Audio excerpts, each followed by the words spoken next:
প্রস্তুত আপনি খেলার জন্য?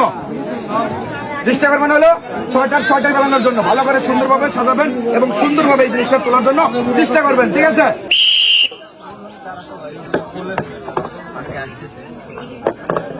4টা আর 2টা।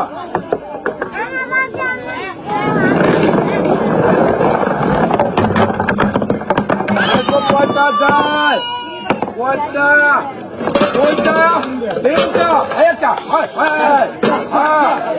3টা আগে, 4টা ফেলে পেয়ে যাচ্ছে, 4টা পুরস্কার। আর কোন কোন পুরস্কার রয়েছে হলো 2 কেজি পোলার চাল, 2 কেজি মসুরের ডাল, 2 কেজি আটা আর 2 লিটার সয়াবিন তেলের বোতল। আচ্ছা 2 কেজি মসুরের ডাল, 2 কেজি আটা, ভালো করে ধরবেন, 2 কেজি পোলার চাল আর 2 লিটার সয়াবিন তেলের বোতল। সবাই ধরে